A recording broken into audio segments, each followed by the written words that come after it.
Thank you.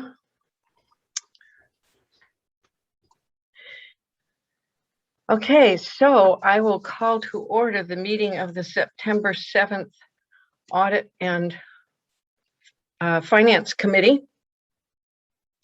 And we will begin with a flag salute in honor of those serving our country.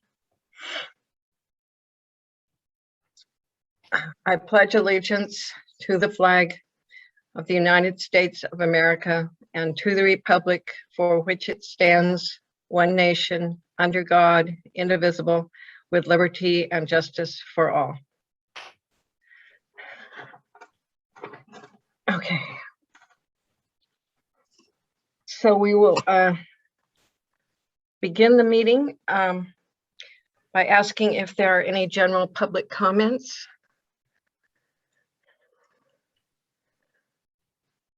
I believe there were not. There are not. Okay. So we will go to 2.1, the minutes of the May 4th quarterly meeting of the Audit and Finance Committee. I will note that the committee has 3 trustees. 2 of the trustees are here. This is a quorum of the committee, but we will be sounding kind of repetitive. Anyway, so we had the minutes of the May 4th meeting. I didn't have any comments on those. Did you, Trustee Copini? No. No, okay. So would you like to move approval of those minutes? I moved for approval. Okay, and I will second. So Cynthia, would you like to call the vote? Tracy Copini, Yes. Carol Matthews. Yes. Thank you. The second item on our agenda is a discussion of the final budget, and our board report contained a lot of information about that, as well as, of course, of the budget. So I know we have Vice President Morrison here with us to discuss that. President Flamer, did you have any comment? No, I don't. It's all up to Vice President Morrison. Okay. Thank you. Well, welcome. Thank you. Thank you very much. And Cynthia, do you want me to share, or do you want to open and share? No, I think it'd be great if you'd like to share. Okay.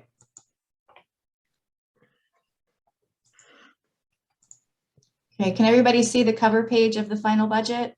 Yes. Okay, great. So I'll start off just mentioning a couple of highlight things that are basically the assumptions that fed into the final budget for our district. And this is for 2021-22. And that is at the state level, this time last year, we were expecting a serious downturn, no COLA, deferred payments. This year, because revenues outperformed projections, it's a much better picture, which is great news. And so the state budget, as you're probably familiar with, it includes a 5.07% COLA. There are the deferral paybacks that came in July and August. And then there are some ongoing and one-time unrestricted and restricted fundings that are coming in that you'll see reflected, and there will be some further discussion, but a much different picture from what we were seeing at this point in time last year. So that's some great news. So I'll go ahead and jump right into kind of the meat and potatoes of the budget. And so if you're following along, or if not, if you're following on your own, I'm going to jump to PDF page 9. And this is the 2021-22 final budget assumptions. So again, mentioning that we have a 5.07 COLA that's been included, and that is a catch-up COLA for 2020-2021, since there was no COLA, as well as a small COLA for the current year. And for the state revenue, we have the 2 kind of scenarios that we kind of consider when we consider what we're going to assume for the revenue in the final budget. And that is the hold harmless, which is basically our 17-18 total revenue increased by COLA each year. And then there's we do a student-centered funding formula estimate. And we use figures that I work with IR, and that is on the supplemental counts as well as the student success counts. And it's a fairly simple calculator. It's nothing too fancy, but it provides a fairly accurate estimate. So we did plug in luckily we were able to take advantage of the emergency conditions allowance for our student-centered funding formula. And what that means is that we are able to use our 2019-20 FTS, and those numbers were fairly strong. We get to use those for 2020-2021 and 2021-22 in the 3-year average count. So we're using high numbers for the 3 years for the average, which is great news. That's one of the reasons that the student-centered funding formula is in our favor. We also have some fairly good supplemental and student success counts. And also to mention is that the emergency conditions allowance also counts towards the FTS that's used to base the grandfathered center. So the Del Norte campus or the Del Norte Center, we're able to use the 2019-20 head count. So that's great news there. So I did want to jump over and hopefully you can see, I'm going to try to share something different. Share. Okay, so what I'm trying to share now is it's an Excel spreadsheet and it has FTS data and calculation at the top. So this is that really simple calculator just to kind of show you. This is the piece that utilizes our FTS to calculate that portion of the revenue. Here was our FTS in 2019-20. And you'll see it's the same exact numbers carried forward for 2021-2022. And then giving us a strong funded 3-year average rate, estimating about a 16.681 million revenue. And that's just from FTS. And then again, we have the single college allocation. Not much of wiggle room there for us because we're definitely less than the 10,000, nowhere close to 20. And then the grandparented center, again, that number pulling in, taking advantage of the 2019-20 numbers. Right. So I just kind of wanted to show you this as a snapshot because in the forecast numbers that we're using, these out year numbers are going to start dropping because of our actual FTS. So Julia, this is the last year that we could use 19-20, right? Correct. We get to still use those. So still the 2020-21 and the 2021-22, they'll still stay at the 2019-20 levels, but then the future years, as we go through this 3-year, it'll be our actual FTS, which we're expecting to be much lower until we restore. So let's just hypothetically say that they're still down significantly next year, 22, 23. Then we'd probably, do we still have hold harmless? So, and I'll talk a little bit about that as further along, but since I'm here on this spreadsheet, we are estimating to be in hold harmless in 2022-23. And I'll jump to these numbers that we're assuming, and then I'll make this a little bit bigger. And so again, just looking at the FTS numbers, we're estimating partial restoration from our 2019-20 levels in 2022-23. So if you remember, we had a 16 million figure. Now we're looking at a $15 million figure. And that's why we're assuming hold harmless for 2022-23. In 2023-24, we're assuming additional restoration, not full restoration. And we're really close to hold harmless. I think we're 78,000 more than hold harmless. So we're assuming the student-centered funding formula will be higher in 2023-24. But yeah, looking at those numbers, we really need to get them up to keep our funding at the level to support our operations. Right. But assuming, which I'm not lightly assuming, But assuming if we did continue to restore FTES well, not perfectly, we're not really looking at kind of falling off a cliff so much as reduced funding. Right, right. So it's really looking at focusing efforts on increasing enrollment. Right. Okay. So I'll go back to the budget.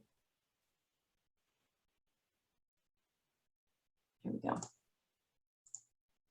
Okay, so that's kind of a overview of the state revenue. Then on the expenses, we are assuming a 5.07% COLA pass through to all permanent staff.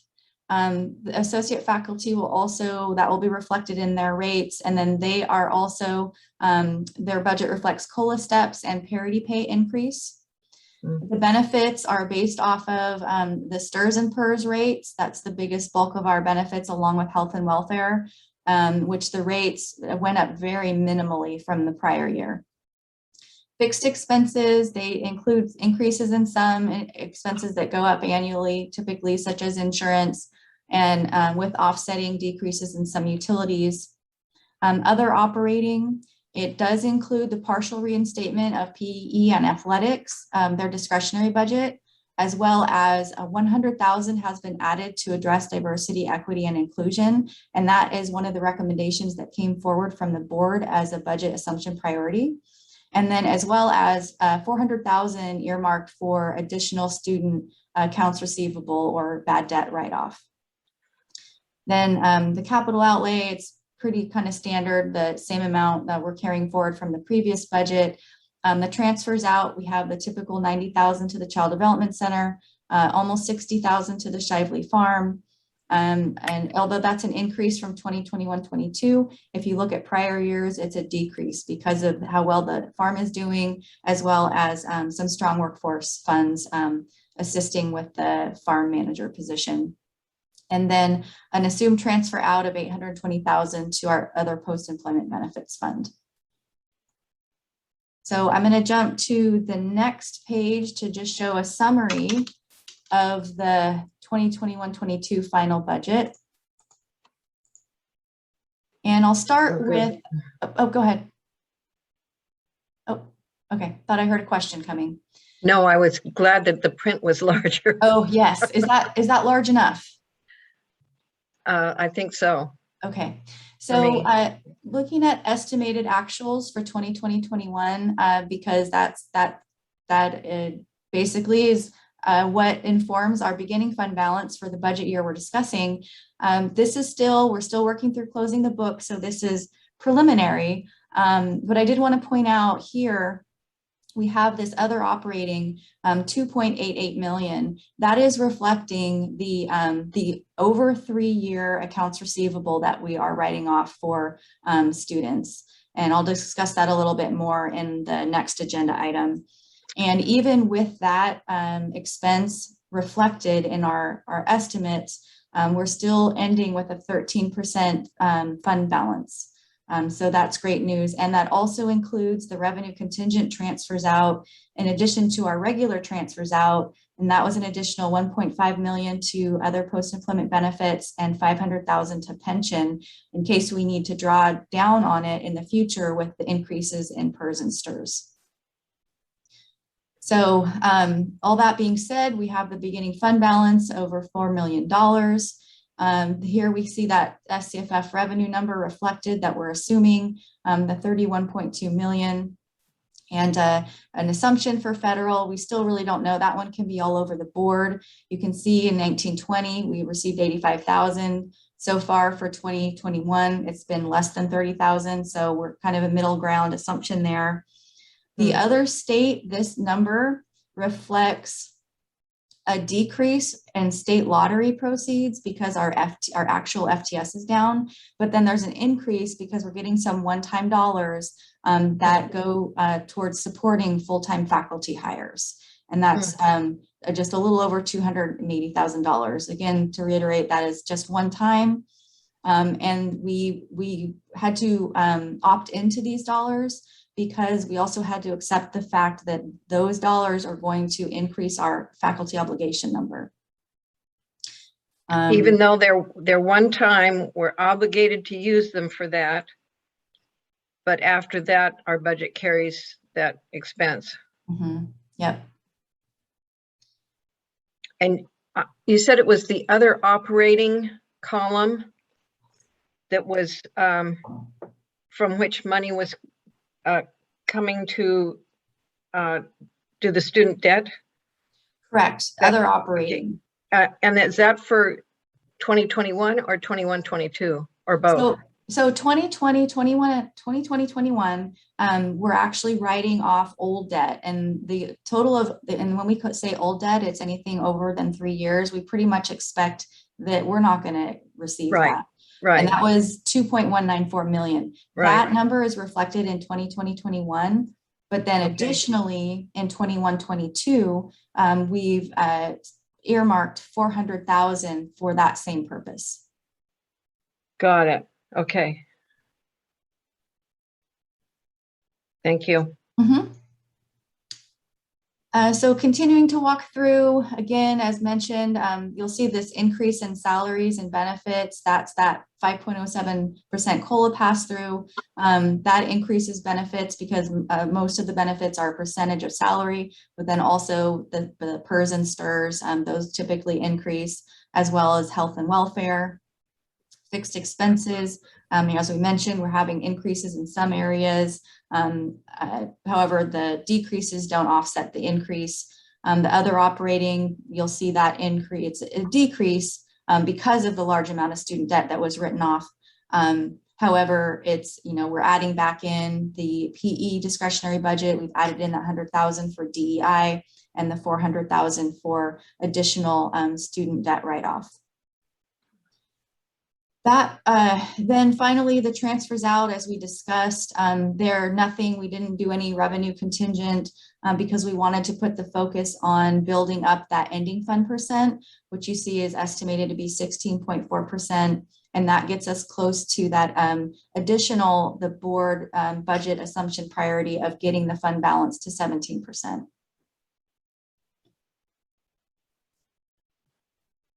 Think that any questions on this 2021-22, this summary so far? Just to comment, I mean, I think it's, it's going to be a real reserve because that student debt will be gone. And man, that's just great news.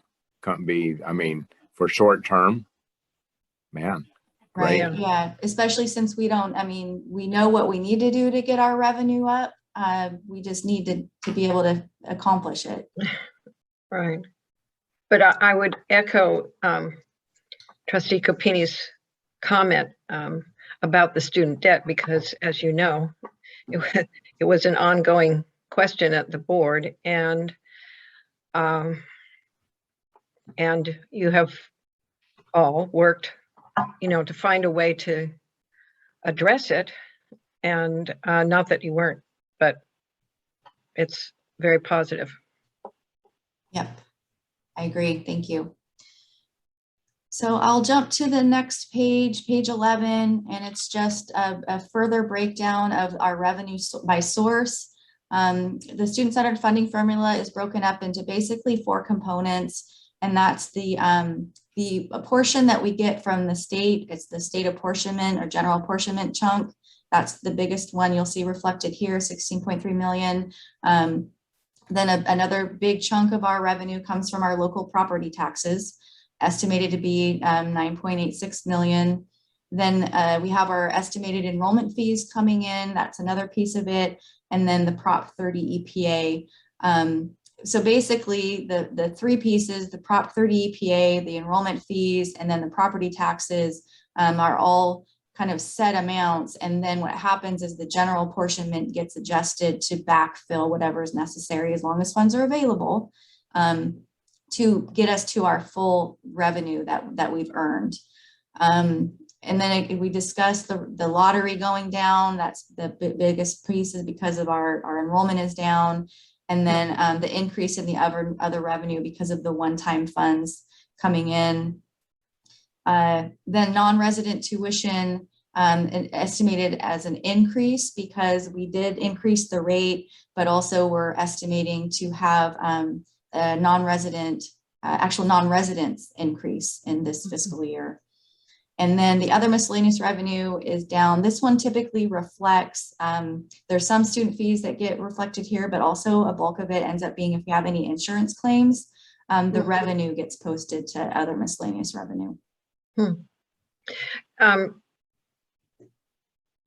The expectation about increase in non-resident tuition is based on, why are we thinking we'll have an increase in non-resident students? Basically because at this Actually, point of course, sorry. no, go ahead. No, go ahead. Okay, because at this point in time, there's enough folks already registered and the fall semester has started. So I looked at actuals, Right. And pretty much doubled it. So that's assuming we have the same number in the spring as we have in the fall. Right. I was forgetting we were looking at the year that had actually already had enrollment. So. Yeah. So I have just a quick question on that resident tuition. Does that apply to distance learning also?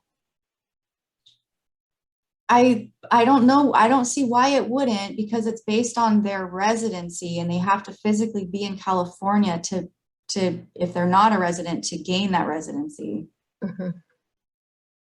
So, but no, that's a great question. Okay, I will then, a lot of the rest of this, it's just kind of more detail about what we talked about, but I want to jump to the forecast so we can see what that looks like, and that's PDF page 18.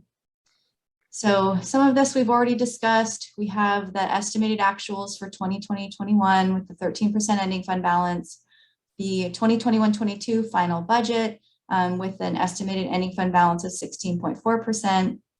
And then starting in 2022-23, again, because we won't be able to take advantage of the emergency conditions allowance, and we'll be using our actual FTS and assuming that we haven't fully restored our FTS, that's that 13.4 number that you see here. And that is assuming hold harmless. So that is our 2017-18 total revenue increased by COLA for each year. And in 2022-23 for this budget, for this forecast purpose, we're assuming a 1.5% COLA. And then some increases in other state, again, mostly assuming a lottery increase with increased enrollment. Another, increase in other local, estimating an increase in mostly for non-resident. And then in the salaries in both years, 2022-23 and 2023-24, this reflects step only increases. There are no COLA pass-throughs. And I should mention in 2022-23, it's an estimate 2% COLA increase. Then the fixed expenses just held flat, same with other operating. However, I will mention that other operating, you'll see it's decreased from the budget year that we're talking about. The DEI is not included in there, nor is that additional $400,000 for student debt write-off. So it's pretty bare bones as far as the expenses go, conservative assumptions for the revenues. Even the transfers out are basic. There's nothing additional there. And in 2022-23, we are deficit spending a little bit. Same with 2023-24, the deficit spending. And again, like I mentioned, because of, and it wasn't a big difference between hold harmless and the student-centered funding formula, but because we are assuming an additional restoration in FTS, we are favorable with the student-centered funding formula in the 2023-24 year. I don't know if I can iterate enough how much we need to focus on our enrollment, but also our, the student counts, the student success counts, those help as well as the supplemental. Mm-hmm. You're talking about the counts in specific areas that are concentrated on by the formula. Right.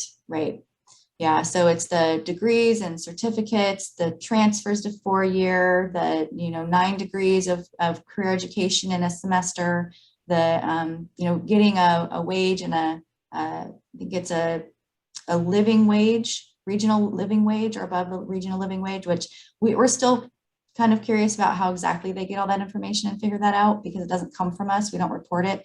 It gets reported to us, but those are all very important for us to be focusing on. But I don't want to go too far into this, but I'm very positive about HSU and the Cal Poly, the future for us all. I think that was it that I really wanted to mention about the forecast. I did want to jump and go over some of the other funds briefly. So I'm going to jump to the next page, page 19. So at all the discussion before this, we've just been focusing on the unrestricted general fund. All of the rest of the funds are, we have restricted, we have specific funds for capital outlay, for the farm, etc. So the restricted fund, again, mentioning beforehand that in this budget, we do have some significant one-time dollars coming in. Those and some increases to ongoing. And what's important to mention is that those don't go to the unrestricted general fund. They are to the restricted fund because they have very restricted purposes for their use. What was in the budget, we have dollars going towards deferred maintenance, a pretty good chunk, which is great news. There's dollars designated for the development of a basic needs center, dollars designated for outreach and retention, and then of course, additional COVID relief dollars coming in. I also wanted to touch on the student farm for two reasons. Number one, they have even, despite the COVID-19 and which put a damper on some of their operations, they still had some strong revenue coming in 2021. And then also we were able to take advantage of some of the higher education emergency relief funds that lost revenue provision, and that did provide some assistance to the farm because of some of the activities they weren't able to partake in because of COVID. And so you'll see in 2021, their estimated fund balance is increasing to almost 60,000, and we're estimating an additional increase next year. So I think that's great news. Silas and everyone, they're doing a great job. The next page, I'm going to jump to 24. This is the other special revenue fund, and this reflects our rentals as well as which includes our residence halls. And again, we were able to take advantage. Our revenues were stronger than anticipated because we were able to take advantage of that last revenue provision in the HERF funds or HERF dollars. Same for dining and community education, excuse me. Those numbers, this is our enterprise fund, which reflects dining, bookstore, career education. And again, you'll see this number here. We're able to take advantage of the HERF dollars with the lost revenue. And we used a methodology. We ran it by our auditors. They gave us the okay. So we feel fairly confident in what we calculated there. Julie, I have a quick question back to the farm. Yeah. I don't know if you would have this information. Of the original, that Caltrans grant or whatever, there was 500,000 earmarked for equipment. Is there a balance left on that? Yeah, and so they used about, so it's between 100 and 200,000 is what's left.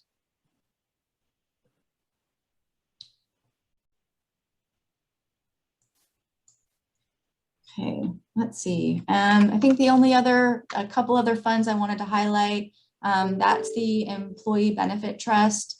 Just showing that so for a while there, we were basically just covering the actual expenses. We didn't have any real fund balance left, but because we've done some pretty substantial transfers in 2019-20, and again, we've done some substantial transfers in 2020-21, with an estimated ending fund balance of 2.81 million for the year just ending. And it's getting us at a better position. Our numbers will eventually go down. I estimated an increase initially just estimating, because while we do have folks that are coming off of having other post-employment benefits, we do have a big chunk that just retired that are all benefit eligible retirees. So, but again, those will start falling off as the years pass. But we're in a good position currently with this fund. And then the other one, just to touch on really quickly, is the pension contribution fund. It had been zeroed out a few years past, and the dollars had been used to help fund the retroactive salary restoration. And this year, with our revenue contingent transfers out assumptions, we included 500,000. We had the revenue to support that. So we now actually have 500,000 fund balance in the pension contribution fund in case we need it in the future. Those are the main things I wanted to touch on for the budget and the forecast. And President Flamer, is there anything that you wanted to add? I don't think so. Let's get a solid number on that one-time fund for full-time faculty hires. Okay. I think my thought was 285 or 287,000. I'm not quite sure, but let's have that available at 1 o'clock. Okay, I can do that. Oh, hey, that was a very, very comprehensive report, very thorough, and thank you very much. Thank you. Right, and it's actually more encouraging than a year ago when we were forecasting, it seems, and that's good. So we know the college will be working on the enrollment, and we're all going to be hoping that the COVID-19 situation improves. We will be optimistic that we are going to succeed in that arena, which is so much beyond our control. Mm-hmm. Our salary and benefits percentage compared to other colleges, probably our size. Would you know that? I can find it. I don't know it off the top of my head. It's not. I'm just curious. I was looking at those pies earlier. Mm-hmm. Yeah, I think that, and I think we're doing better than others. I mean, I've heard some being 90% being salary and benefits, which is very scary. Mm-hmm. Mm-hmm. I think that's why it is really important, as I think CR has done, to try and balance the desire to, give people raises with the reality that you can't always afford to do that if you're going to look at the whole picture and not just that one. I mean, we all know that, but it's good that we take that position, I think.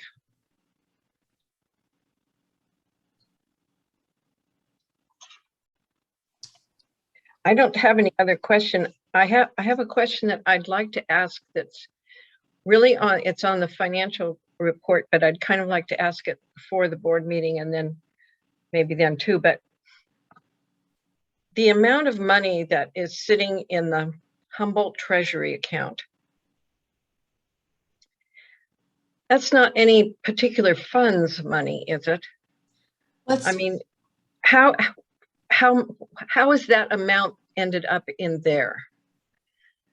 So, and you're talking about the monthly financial status report and the cash balance reflected. Yes. So that is really reflects the best that we can, all of the dollars coming in to the unrestricted general fund and dollars going out of the unrestricted general fund. So because there are several other funds, and with that dollars coming in, and that cash flow is reflected on our general ledger as well as those expenditures in those specific areas. So, and the way that the county treasurer tracks the fund accounts is very different from how we track fund accounts. So it's very hard when, number one, reconciling period, because we don't get we haven't been getting timely information, but number two, Right. we have very different funds. So I don't know if that answers your question. Well, I'm just trying to, it doesn't equate to our reserve. Right. And I think that's kind of been raised before. Well, if something happens with the student debt or something, there goes the Humboldt Treasury. But our reserve is a bookkeeping thing in terms of the budget, right? So it's not just our reserve sitting in Humboldt Treasury. No, and on the student debt part, what we're doing is we haven't, with the debt that's being written off, that there's been no cash reflected as having been received. So we Right. didn't receive it, we're not giving it out. We're just recognizing that this is revenue that we're not going to receive. Right. That's why it doesn't affect cash. Right. Part of our fund balance does, though, still reflect some accounts receivable. One of the bigger ones, and this isn't reflected in student debt or anything, but we do still have dollars coming in from the state because they haven't completely paid us our full apportionment. So at the end of the year, we have to do a calculation and then book whether it's, because sometimes they overpay us. That's happened before if our property tax comes in higher than they thought. But in this particular year, there is an account receivable, and those dollars don't come in until I don't think it'll be until February of the following year. Okay. The county treasurer in there, it's a nightmare to be nice. Yeah. So when you mentioned before that we hadn't been able to, or you hadn't been able to close the books for 2021 yet, are there several reasons for that, or is that largely because of lags in the information and funding from Humboldt County? Part of it is our internal process, and so we're not behind at all. It's Okay. we have so basically our next deadline is the 311, the annual 311 for the chancellor's office. That's due October 10th. So Mhm. that's a month away. So that's our next big deadline to meet. And then as far as the county and our closing goes, we've discussed this with our auditors. They let us know that, so the biggest things are our property tax estimates, Mhm. and which should be actuals at this point in time, but they just talked us through a methodology of doing an estimate, and they're fine with that.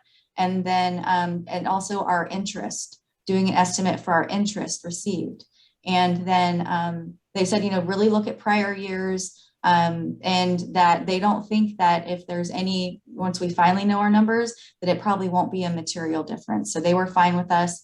We are not going to be having the county treasurer hold us up.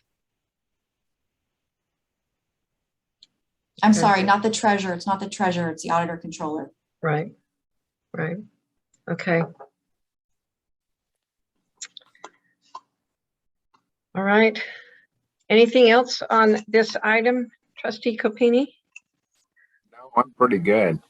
Okay. Then I think we can move on to 2.3 delinquent accounts receivable, which I really appreciated getting all of that information also. And you've already answered where the 2 million is coming from, and the 400,000 out of the 2021-22 operating budget, and that is going to bring us down quite a bit. I should let you comment however you want to on your report. I think that the biggest thing there's not a lot of new information to mention, but just to really point out that that this write-off, it's not just a simple one step 2.194 million, one journal entry, and we're done. We're having to go into all those 3,800 and some odd number individual student accounts and write off their debt by term. So we're doing our best to get that. So that's another big deadline for us, is to get that work done and Oh. as efficiently as possible. So Gosh, yeah, and it's, so we're starting with the bigger dollars first. The biggest one was over 10,000 and the smallest one is just over $1. Yeah, no, that's a lot of work. And, if, and I know it's impossible, but you'd look here more than a year, 339,000, more than 2 years, 217, less than it's just, it's frustrating, so one of the questions I had was, if we start with the less than 1 year old, I mean, are we assuming that we're still working to collect some of that money? Yeah, yes. Okay, So the anything that's between the 1 and not as old as 3 years, we're still on our books going to count as collectible.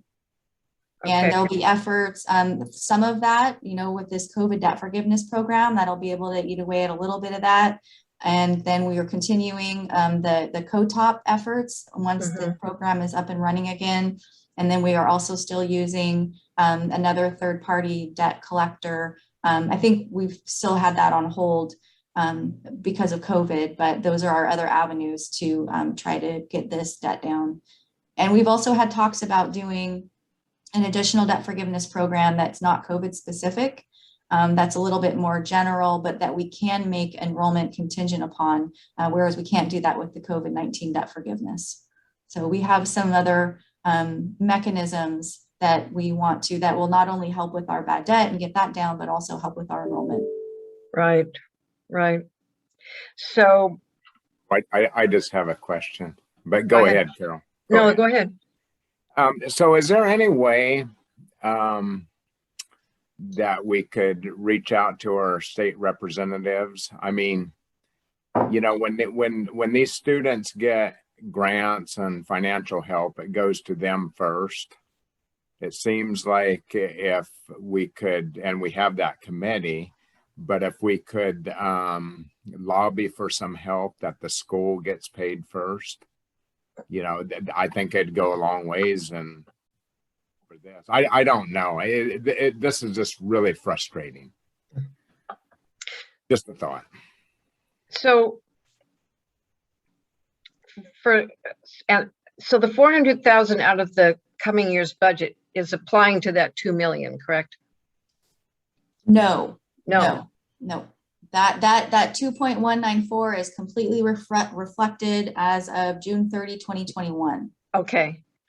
So the 400,000 can go towards this still 1 million that's outstanding. Yep. Okay. Plus attempts to collect. So if this like only a year old, the fees do come to us. So this is money that they're spending on books and living expenses and et cetera. But they can't enroll if they owe that money, correct? Typically, no, there will be a hold on their account. And Right. we haven't been doing the drop for non-payment, but we also have that's a process that we use. Yeah. And so what do you think? Well, I don't know.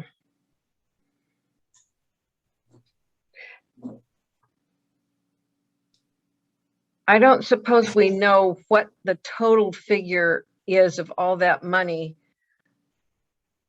that came to the college and how much of the percentage of it is a debt at this point. Do you understand what I'm saying? I mean, the student debt figure of 465,000, it's not a huge percentage of all the money that was to come to us. Correct.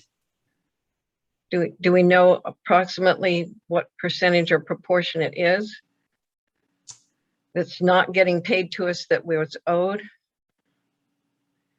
No, no, we don't. And are you talking about when I was mentioning the revenue from the state? No, I'm just saying we have student account balances that are, okay, so we have student account balances less than a year old of 465,000. That's not money the state owes us, that's money the students owe us. Correct. Correct. So I'm just wondering, out of all the money that students would owe CR for a year, how much of that is 465,000?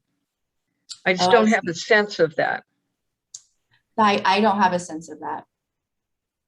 Okay. So Julia, on this 465 and that, especially less than a year old, realistically, what percentage average, because you don't, I get that, but what percentage of that will be collected if you had to guess?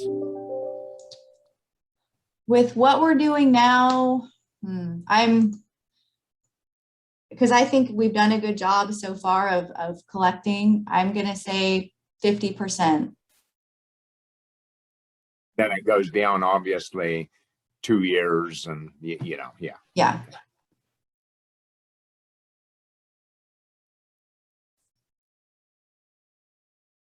And then I didn't really have any other comments on either the major student write-off or the COVID debt forgiveness program. But if there's any other questions, I'd be happy to answer them. I'm good. I don't think I do either at this point, and I appreciate the explanation about the Humboldt Treasures Fund.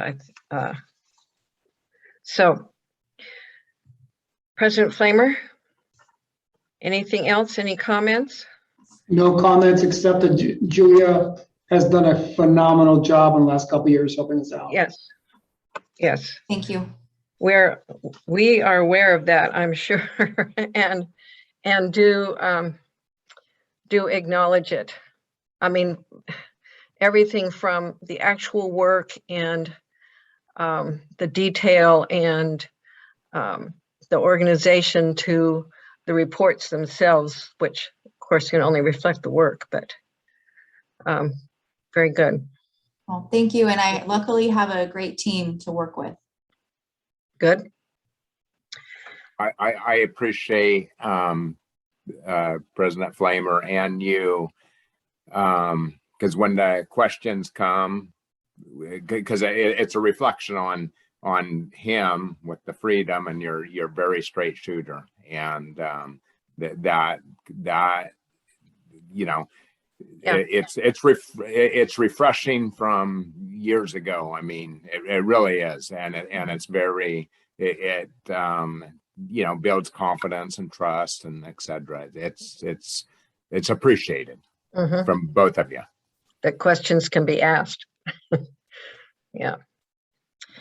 Okay, if there isn't any further, then we have about 12 minutes till the board meeting, and we will adjourn the meeting of the Audit and Finance Committee. Thank you. Thank you.